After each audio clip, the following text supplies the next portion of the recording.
We were stuck together in a frozen outpost, just the two of us and the storm outside. I thought I came to study the weather, but I never expected to fall for the man fixing the wires beside me. The road narrowed as Joel drove higher into the hills, the cracked asphalt winding between empty trees and cold silence. His dashboard buzzed softly with a low hum of static from the weather radio, punctuated only by the occasional gust of wind against the windshield. In the distance, a thin tower jutted into the sky like a needle, solitary, unmoving, and surrounded by nothing but mist and rock. He had been briefed 2 days earlier. Routine atmospheric checks, a temporary station visit. The technician on site would be someone named Grant. No more than a 3-day stay. That's all it was supposed to be. The clouds were already gathering when Joel parked outside the fence. Gray on gray. The sky hung low, pressing against the mountains, as if warning him to turn around. But he didn't. He never did. Not anymore. Inside the gate, the station was smaller than he expected. A concrete building nestled at the base of the towering antenna, flanked by thick cables and rusted metal. A single truck was parked nearby, covered in a thin layer of pine needles and dust. He knocked on the metal door, heard the dull thud echo into the walls, and waited. After a moment, it creaked open. Grant wasn't what Joel imagined. No bulky overalls or hard hat. No weathered hands holding tools. Instead, he stood tall, solid, with short-cropped dark hair peppered with gray. His face was lined, not from age, but from silence. He looked at Joel like he had already measured him in full and decided not to comment. "You're the meteorologist?" Grant asked, voice low and flat. Joel nodded and held up his case. "Joel Mercer, monitoring upper atmosphere drift and prefrontal velocity. Just need access to the transmitter logs." Grant stepped aside without another word. Inside, the station was clean but lived in. A cot sat in the corner, unmade. Shelves of labeled parts lined one wall, and a kettle hissed quietly on a hot plate near the back. The air smelled faintly of coffee, solder, and distant ozone. Joel set his case down and opened his laptop, glancing occasionally at the storm forming on his display. The system wasn't due to make landfall for another 36 hours, but it was unpredictable, dense pressure lines, erratic wind signatures. He preferred storms he could read. This one felt like a closed book. Grant didn't speak much. He pointed out the terminals, the diagnostic inputs, then went back to adjusting equipment near the auxiliary power station. His movements were deliberate, practiced. Joel watched him for a moment longer than necessary, then returned to the logs. Hours passed like that, quietly, without event. The wind picked up. The static on the radio grew louder. By nightfall, Joel had set up a temporary cot near the storage unit. The station's backup generator hummed through the floor. Grant made a pot of instant noodles, splitting them between 2 mugs. He handed one to Joel without eye contact. They ate in silence. Outside, the storm began to breathe harder. Lightning flickered on the edges of the horizon. The kind of flash that didn't crackle or roar, just lit up the sky in momentary pulses like a dying heartbeat. Joel felt it in his ribs, in the base of his neck. Not fear. Something else. Anticipation, maybe. He glanced across the room. Grant was seated near the radio panel, watching the waveform flicker. No panique. No concern. Just a steady presence. Like the tower itself, rooted and unmoved. Joel found his eyes lingering on the slope of Grant's shoulders, the quiet ease in his stillness. He turned away. Later that night, when Joel lay awake on the thin mattress, the storm deepened. The wind howled across the metal panels like a warning, and the temperature dipped. He heard the faint shuffle of boots as Grant moved through the station, checking seals and locking down shutters. The room pulsed with shadows and intermittent power. Joel stared at the ceiling, tracking every sound. He wasn't sure why this storm felt different, or why the silence between him and the quiet man on the other side of the station felt louder than the wind outside. The storm didn't arrive as thunder. It arrived as absence. By morning, the outside world was gone, replaced by a wall of gray wind that swallowed the hills, the sky, and any trace of the road Joel had come on. From a narrow window, visibility was less than 10 feet. Snow and sleet lashed sideways against the glass like needles. The storm wasn't just passing through, it had settled in. Joel's connection to the network was gone. The satellite relay flickered out just before dawn, leaving only the hum of the backup generator and the intermittent blink of the emergency panel. Grant stood at the control terminal, tapping at buttons that no longer responded. He didn't curse or panic. He simply exhaled through his nose, adjusted a setting manually, and moved on to the next. Joel watched him work from his seat by the kettle, holding a warm mug close to his chest. The air inside had gone noticeably colder, and they were conserving fuel now, keeping only necessary systems running. The room felt smaller, tighter, as though the station was curling in on itself. No signal, no updates, no idea when the roads would clear. He was stuck. They both were. At noon, the power flickered twice before the secondary grid kicked in.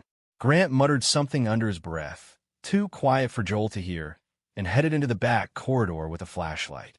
The storm's howl pressed harder against the building, each gust bending the metal with a low groan. Joel stood slowly and followed, more out of unease than purpose. He found Grant in the circuit room, kneeling beside an open fuse box, a wrench in one hand, and a small headlamp strapped to his forehead. The space was cramped and cold, lit only by the focus beam and the occasional red LED from backup nodes. Joel didn't say anything. He just stood there, watching. Grant didn't look up. Generator needs resetting manually if we lose the grid. Might be safer to turn off the auxiliary heat and ration core systems. Joel nodded, though the man hadn't asked for a response. They stood there, breathing in the cold metallic air, until the lights stabilized again. Back in the main room, they each found a corner. The silence stretched, not uncomfortable but dense, like snow piling quietly against the windows. Time blurred. Minutes folded into hours. The storm showed no signs of moving on. It was during that lull, when the static on the emergency radio softened to a whisper, that Joel noticed something small but undeniable. Grant was watching him. Not openly, not intrusively, but there was a pause in his movement, a fraction too long of stillness when their eyes met. Joel didn't look away this time. He didn't need words to feel what had shifted. Later, Grant offered him a ration bar and an extra blanket. Joel took both, and when their fingers brushed, the contact lingered just a second too long. It was nothing. It was everything. That night, they didn't talk. They didn't share stories or pass the time with idle chatter. They simply existed within the same confined space, the storm pushing them closer by degrees.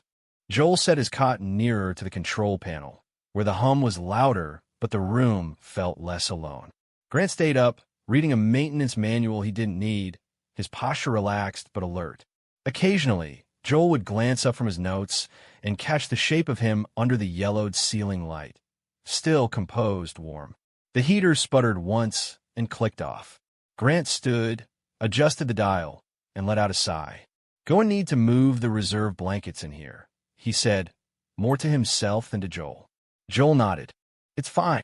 Grant returned with a bundle and handed one over, their hands grazing again.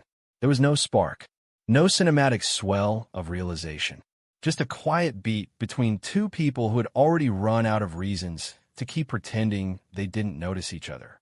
Joel slept that night with the blanket pulled tight and the sound of the storm pressing against the walls like a distant pulse. He didn't know what would happen tomorrow, if the signal would return, if the roads would reopen, if they'd go back to their separate lives. But in that moment, within the small radius of warmth and silence, something unnamed settled gently between them. The third day arrived colder than the last. Despite Grant's efforts, the auxiliary heater finally failed before sunrise. The station's interior dipped below comfort, cold enough that even breath left faint traces in the air. Joel awoke with stiff fingers and a shiver working through his shoulders. The blanket, once barely needed, was now clutched tight to his chest. Across the room, Grant had already risen. He was crouched near the main terminal, layering a thermal shirt beneath his usual flannel. His movements were economical, methodical. Joel could hear the soft metallic click of equipment cases opening, the shuffle of wires being checked and rechecked. No signal. Still no contact. The world beyond remained wrapped in white wind and silence. Joel stood and stretched, his muscles sore from 2 nights on the cot. He crossed to the kettle and filled it with bottled water, clicking the hot plate on with practiced hesitation, aware that every what now mattered. The generator purred in the background, a constant reminder of what separated them from real isolation. "Morning," he said, mostly to test the air. Grant gave a nod in response, but didn't turn around. It wasn't coldness, just his way. They worked in parallel that morning, checking data logs that wouldn't send, recalibrating sensors that had no one to report to. Joel reviewed atmospheric samples, noting minor shifts in pressure that meant little in the face of a communication blackout. Grant kept to the wiring, adjusting connections, and running diagnostics that looped endlessly. By noon, they had abandoned their stations and gathered near the back corridor, where the circuit room held the only real source of ambient heat, faint warmth radiating from the banks of older machines and closed battery relays. They sat on the floor, back against opposing walls, wrapped in blankets, sipping weak tea from metal mugs. The cold settled between them like a third presence, yet somehow it also drew them inward. Joel stared at the panels across from him, their blinking indicators almost hypnotic. He felt the tension between silence and speech, a heavy pressure that built more with each passing hour. Finally, it cracked. "I used to think storms were beautiful," he said, not quite sure why he was speaking. "Like they had something to say. Now I'm not so sure." Grant looked up, his expression unreadable. "They still say something. We just don't always like what we hear." Joel smiled faintly. "You always this poetic when things break. Only when no one's around to hear it." That was the closest thing to intimacy they'd shared yet, and it wasn't much. But in the cold and the hum of the circuit room, it was enough to shift something. The day wore on. Later, Joel drifted into a light sleep against the wall, lulled by warmth and exhaustion. He stirred once when he felt movement, Grant rising to adjust something near the relay, and again when a blanket was placed over his knees with deliberate care. He pretended to be asleep. That gesture, simple, unspoken, was more revealing than any admission. When he finally opened his eyes, Grant was seated just a few feet away, sketching something in a worn notebook. Joel couldn't see the page, but watched the man's face instead. Calm, focused, a quiet anchor against the chaos outside. He wondered how long Grant had lived like this. Days spent in silence.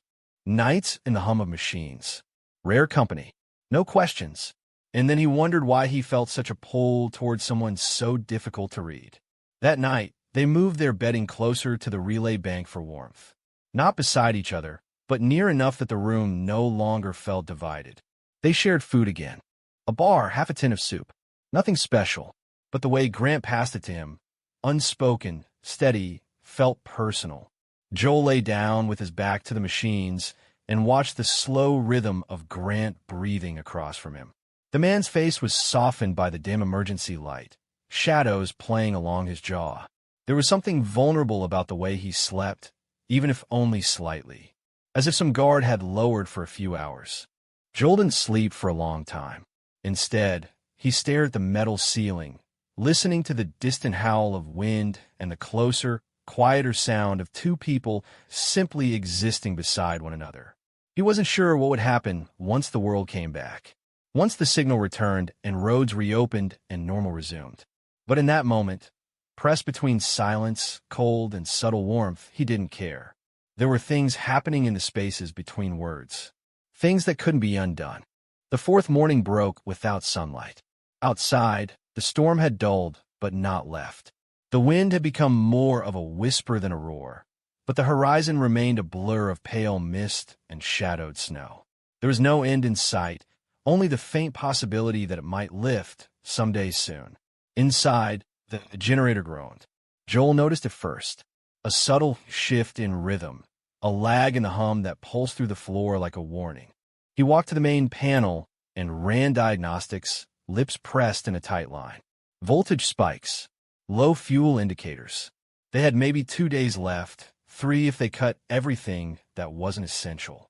When he told Grant, the man didn't flinch. He just nodded, then began to methodically shut down half the station's systems without comment. Lights dimmed. The heater shut off completely. Their world grew smaller. By afternoon, they were moving slower. Every action became deliberate. Hands buried in sleeves, feet wrapped in extra socks, breaths visible. They spoke little, not from discomfort, but out of preservation. Words required warmth. Warmth they could no longer afford to waste. Joel tried to stay focused on his tasks, rereading logs, reviewing pressure shifts, trying to find patterns in a storm that refused to behave. But his attention kept wandering, not to the equipment, but to the man across from him. Grant was changing, not drastically, not visibly, but enough for Joel to notice.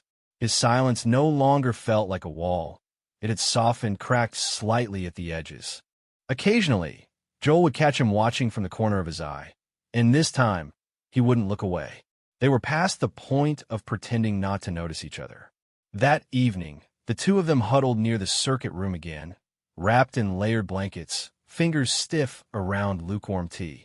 The emergency lights overhead cast a dim amber glow, enough to illuminate outlines, not details. They didn't talk about home, about what waited for them beyond the hills. They didn't speak about why this silence between them had started to feel like something heavier than weather. Instead, they sat in it, lived in it. Joel shifted, blanket rustling, and spoke without looking over. "You ever get used to this?" he asked. Grant didn't answer right away. When he did, his voice was rough, edged by cold and thought. "Not really. You just stop fighting it." Joel nodded slowly. "And the loneliness?" This time, the pause was longer. "That part gets quieter. Doesn't go away." Joel glanced sideways. Their eyes met. Nothing was said, but it didn't need to be. Later, when Grant fell asleep sitting upright near the relay panel, Joel watched him. His face, usually set in unreadable lines, had softened. There was something weary there, not just from the cold or the isolation, but from time. Joel wondered how many winters Grant had spent like this, waiting out storms, sharing silence, letting days pass without anyone really seeing him. He reached for the spare blanket and tucked it over Grant's knees, careful not to wake him. Then he sat back and closed his eyes, heart beating slower now, not from cold but from something unnameable. Sometime in the night, he felt movement. When he opened his eyes, Grant was standing, adjusting a panel. "Can't sleep?" Joel asked, voice in near whisper. Grant looked over, then shook his head. Generators still surging, trying to stabilize it. Joel stood, blanket still wrapped around him. He crossed the room, stopped beside the taller man. Their shoulders nearly touched, but not quite. "I can help," Joel offered. Grant looked down at him, eyes tired but softer now. He didn't say no. Together, they moved through the darkened room, testing wires, adjusting voltage, calibrating the fuel intake. It wasn't necessary to have 2 people, but neither of them pointed that out. When it was done, they stayed there, standing in front of the humming box, listening to the steady rhythm of its pulse. Grant's voice came low, unexpected. "Most people don't come back here twice." Joel turned to him. "Maybe I'm not most people." Their eyes met in the dim light, and in that quiet, heavy moment, something unspoken passed between them. A shift, a closeness that had formed not from words or gestures, but from shared stillness, from enduring something together. Joel stepped back slowly, but he didn't break eye contact. "Good night," he said. Grant didn't reply, but he didn't move away either. That night, they slept closer than before, still on separate cots, still wrapped in separate blankets. But the space between them had changed, and outside, for the first time in days, the wind began to slow. Morning came without sound. No wind, no rattling against the walls, no groan of pressure sliding down the hill. Just stillness, the kind that settles gently, like a blanket across a long-fought battle. Joel stirred slowly, disoriented by the quiet. For days, the storm had been a constant backdrop. Its sudden absence was almost louder than its presence. Across from him, Grant was already up, staring out the narrow window at the whitewashed world beyond. The sky had changed, It was no longer choked with gray. Patches of soft blue peeked through, blurred but undeniably there. Joel stood and approached the window beside him. Together, in silence, they watched the snowdrift glitter beneath a thin veil of sunlight. The road was still buried, the antenna still frozen stiff. But it was the first time Joel could see more than 20 feet outside the station. "Feels different," he said softly. Grant nodded. "It's breaking." They didn't rush to restart the systems. They didn't scramble to re-establish signal. Instead, they stood at the edge of warmth, staring at a world that had finally begun to thaw.